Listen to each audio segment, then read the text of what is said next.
সালামু আলাইকুম। শুরু করছি ইনুকো হাসপাতালের গাইনি অবস বিভাগ থেকে পেশেন্ট এম্পাওয়ারমেন্ট মডেল নিয়ে আমরা যে কাজ শুরু করেছি তারই ধারাবাহিকতায় কথা বলছি প্রফেসর ডক্টর ফাতেমা আশরাফ। আপনারা অনেকেই শুনেছেন যে একটোপিক প্রেগনেন্সি বলে একটা জটিল বিষয় আছে, যেটা কিনা অনেকে হয়তো ভুক্তভোগীও। তো সেই একটোপিক প্রেগনেন্সিটা কি? আমাদের সামনে একটা মডেল আছে, আমরা সেই মডেলটা নিয়েই কথা বলবো। আমরা এর আগে বলেছিলাম যে প্রথম যে বাচ্চা তৈরি হয়, মানে যে ভ্রূণের ফার্স্ট শুরু যেটা, সেটা কিন্তু এই জরায়ুর দুই পাশে টিউবের মধ্যে শুরু হয়। তো যে কোনো একটা টিউবের মধ্যে বাচ্চা হয়, প্রথমত হয় বাম দিকে অথবা ডান দিকের টিউবে বাচ্চা আসে। এটা স্বাভাবিক।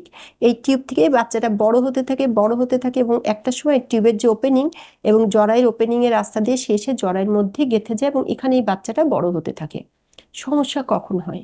যখন বাচ্চাটা আসতে যে আর আসতে পারে নাই, এখানে টিউবের মধ্যেই থেকে গিয়েছে, তাকে আমরা বলি একটোপিক প্রেগনেন্সি। আবার অনেক সময় এমন হতে পারে যে আসলে টিউবের থেকে সেটা এসে ওভারির গায়ে লেগেছে, এখানেই বাচ্চাটা বড় হচ্ছে ওভারি, তখন এটা হয়ে যায় ওভারিয়ান প্রেগনেন্সি। এমন হতে পারে যে না, এই ফার্টিলাইজড বাচ্চাটা নিচে পড়ে গেছে পেটের মধ্যে, তখন এটা হয়ে যায় অ্যাবডোমিনাল প্রেগনেন্সি। তো এই যে নর্মাল যে এখানে জরায়ুতে বাচ্চাটা প্রতিস্থাপন হয়ে এখানেই বড় হওয়ার কথা ছিল, এবং জরায়ু কিন্তু সেভাবেই তৈরি যে বাচ্চাটা যে দিনে দিনে 9 মাস ধরে যে বড় হয়, একটা ভ্রূণ যে আস্তে আস্তে 2.5 কেজি 3 কেজি 4 কেজি ওজনের একটা বাচ্চা হয়ে যায় পেটের মধ্যে, জরায়ুর মধ্যে, সেখানে কিন্তু প্রস্তুতিটা আছে।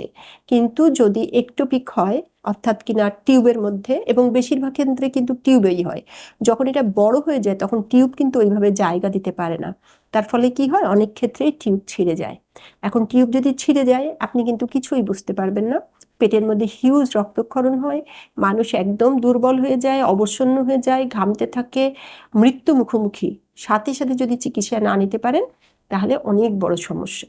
তাহলে আমাদের আজকের মেসেজটা কি? আমাদের আজকের মেসেজটা হচ্ছে, যখনই আপনার পিরিয়ড মিসিং হয়েছে, অথবা কখনো কখনো আছে যে মিস পিরিয়ডও না, তার আগেই কিন্তু তার মানে পিরিয়ড মিস হওয়ার আগেই তো বাচ্চা কনসিভ করেছে, তো তার আগেই যদি হয় যে টিউবটা ছিঁড়ে গিয়েছে, তখন কিন্তু আপনি বুঝবেন কি করে? আপনাকে আগে মনে রাখতে হবে যে তলপেটের কোনো একটা দিকে ব্যথা হচ্ছে, সেটা বাম দিকে হতে পারে, ডান দিকে হতে পারে, যেদিকে বাচ্চা পেটে আসছে অ্যাকর্ডিংলি সেই দিকেই পেনটা হয়। তো পেইনটা যে এমন হতে পারে যে একটা ভীষণ ব্যথা পেটের মধ্যে ছিঁড়ে পড়ে যাচ্ছে, তারপরে আপনি ঘামছেন, অবসন্ন হচ্ছেন, তখন আপনাকে মনে করতে হবে আমি সাথে সাথেই ডাক্তার দেখাই। আর যখন আপনার প্রেগনেন্সি টেস্ট পজিটিভ এসছে, আপনি তখনও জানেন না বা আল্ট্রাসাউন্ডে তখনও ধরা পড়েনি যে আপনার বাচ্চাটা জরায়ুর মধ্যে নাই, সেরকম একটা অবস্থায় পেটের কোনো একটা দিকে আপনার বেশি বেশি ব্যথা হচ্ছে, তখন কিন্তু রাপচার হয় নাই, কেবল ব্যথা হচ্ছে, কেবল ছিড়বো ছিড়বো করছে। আপনি যদি এই সময় ডাক্তারের কাছে যেতে পারেন, তাহলে কিন্তু অনেক ক্ষেত্রেই আছে যে আপনার একটা কমপ্লিকেটেড সিচুয়েশনটা কিন্তু বন্ধ করা সম্ভব।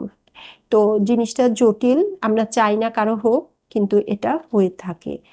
আরো একটা কথা বলবো যে যারা আনওয়ান্টেড প্রেগনেন্সি, অনেক সময় আমরা দেখি যে আনওয়ান্টেড প্রেগনেন্সি দোকানে গিয়ে উনি অ্যাবর্শন করানোর ওষুধ নিয়ে এসে খেয়েছেন, উনি কিন্তু জানেনই না যে বাচ্চাটা এখনো টিউবে না জরাইতে এসছে।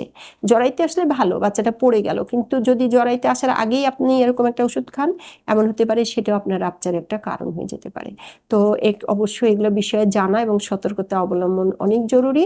কিন্তু বাচ্চা পেটে আসলে কিছু ব্যথা হয়, জরাইতে গেলেও ব্যথা হতে পারে।